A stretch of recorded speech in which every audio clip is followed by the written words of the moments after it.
Պարոն Գալստյան, նախ կխնդրեմ ձեր մեկնաբանությունը, գնահատականը, հետևաբար հետևում եք այս գործընթացներին եւ ինչ կարծիք ունեք ձեր տեսակետում։ Արդեն առաջին օրը չի, որ կրկնվում են այդ կարծիքները,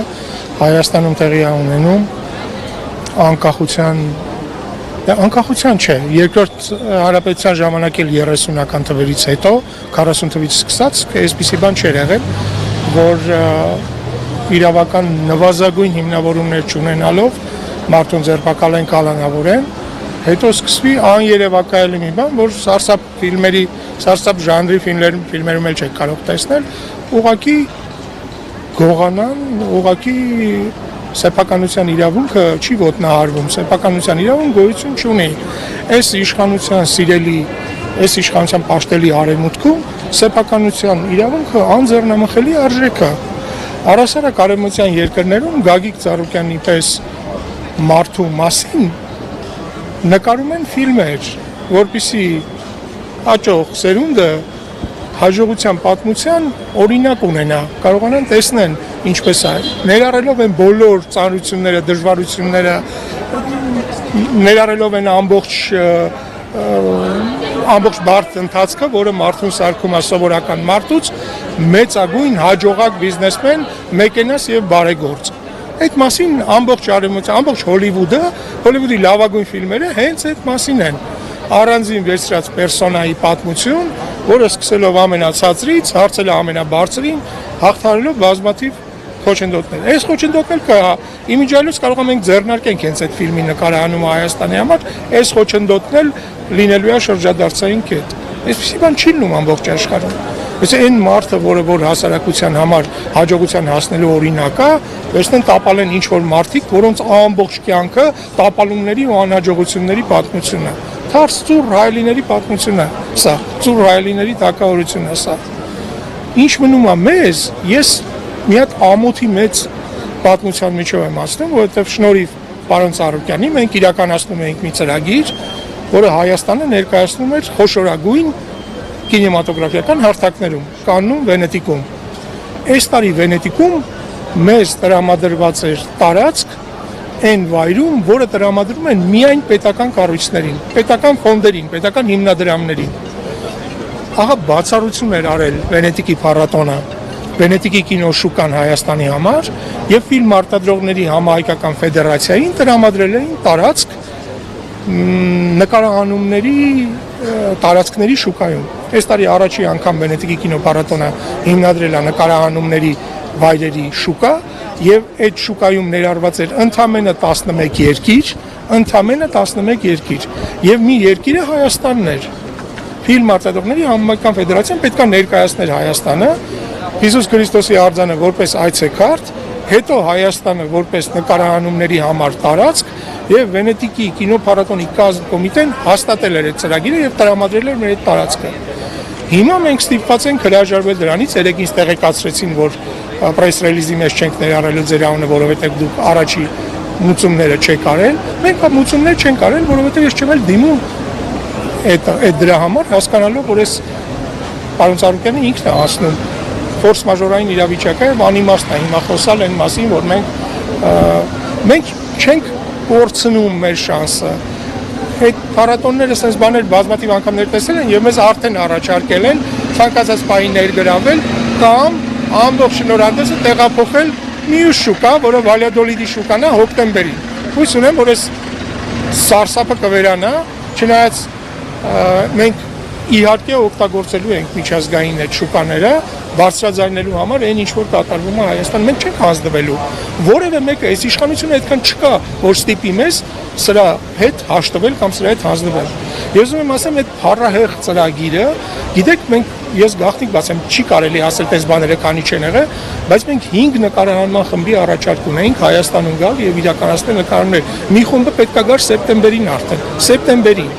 Բայց այդ մարդիկ չեն գալու, որովհետև դրա գարանտը, երաշխավորը, եթե ուրիշ երկրների դեպքում պետական կառույցներն են, որոնք որ Հայաստանում 3 տարի է չեն կարողանում գոնե մի խումբ բերեն Հայաստան։ 3 տարի է ընդունել են քեշբեքի օրենքը եւ ոչ մի միջազգային խումբ չեն կարողացել բերել Հայաստան։ Ստիպված այդ Քեշբեքի գումարները բաժանում են տեղացի խմբերին, էլի նոնսենս, ամբողջ աշխարհում տես բան չկա, տեղացի խմբերին քեշբեք տա։ Տես բան չկա աշխարհում։ Դա տալիս են միջազգային խմբերին։ Հիմա շնորհիվ Գագիկ Ծառուկյանի, որտեղ մեր բոլոր հաջողությունների հետևում կանգնած է լավ ծրագիր ու մեկ անուն՝ Գագիկ Ծառուկյան։ Մենք կինո արդյունաբերության մեջ Հայաստանի, որը ճահիճ է,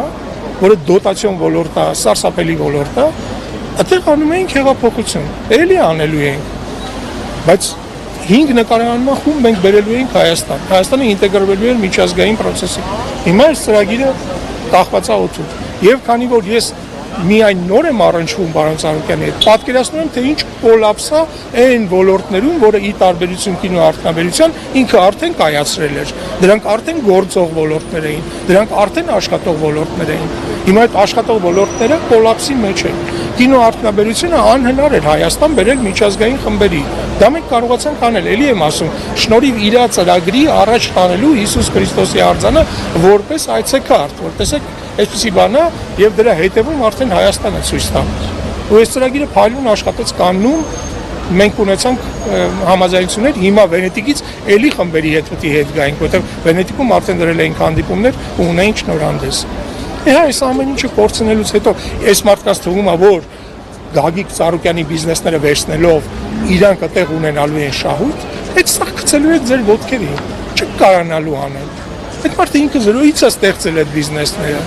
Հիմա դուք արդեն պատրաստի բիզնեսները մտածում եք, որ կարող եք վերցնել եւ աշխատացնել, այսինքն այդ աշխատակազմը, որ Ծառուկյանի հետ այդ ամբողջը ստեղծել է, սկսելու է ծառայել ձեզ։ Այսինքն այս կալանավորումը նաև կինո ոլորտի վրա շատ շեշտակի, այսպես ասած, ազդեցություն է ունենում եւ հարվածում է զարգացմանը։ Գիտեք, անհնար է ազդեցություն ունենալ մի ոլորտի վրա, որը մեռած է։ Վերջին 3 տարում Հայաստանում պետական աջակցությամբ ֆիլմերի ֆինանսավորման մի մրցույթ է անցկացել, այսինքն այդ մարդիկ գումար չունեն, որ պետական աջակցություն ցուցաբերեն ֆիլմերին։ Կինո արդյունաբերությունը որպես ոլորտ Հայաստանում մեռածա վաղուց, ինքը չգործող ոլորտ է։ Այդ չգործող ոլորտը այս մարդու միջոցով, Գագիկ Ծառուկյանի միջոցով մենք փորձում ենք վերակենդանացնել, ինտեգրել իրան համաշխարհային process-ին։ Ու այս տարի մենք կանոնում ցույց տվեցինք, որ դա հնարավոր է եւ այն հնարավորությունը միջազգային խմբեր բերելու դրա ապացույցներ, դրա վառ ապացույցներ։ Եվ այս ամեն ինչի երաշխավորը, գիտեք, կինոինդուստրիայի մեջ, կինոինդուստրիա մի ոլորտ է, որտեղ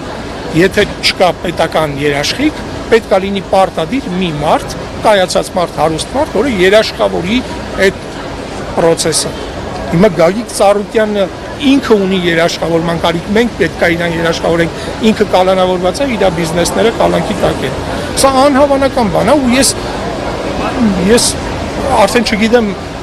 բարոյական խնդիր է քո երկրի մասին դրսում վատ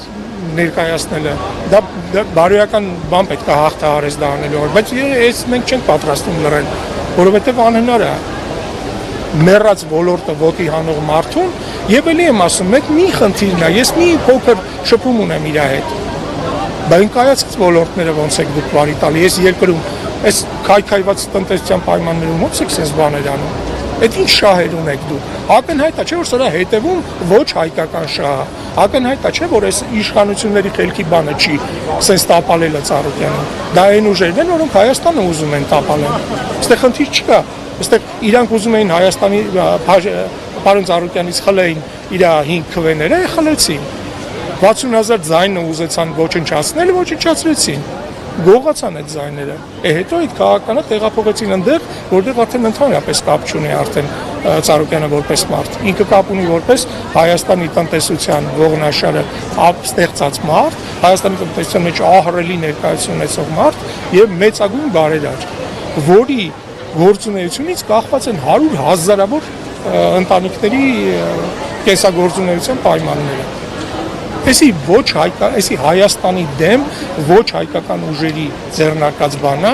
ու մենք եթե ուժ չգտանք կանգնելու սրա դեմ ազգովի, մենք այս ամեն ինչը տանելու է կործանման։ Ծառուկյանից հետո անցնելու են Սամվել Կարապետյանին եւ այդպես բոլոր այն մարդկանց, որոնք ապահովում են Հայաստանի նորմալ կենսագործունեությունը։ Շնորհակալություն։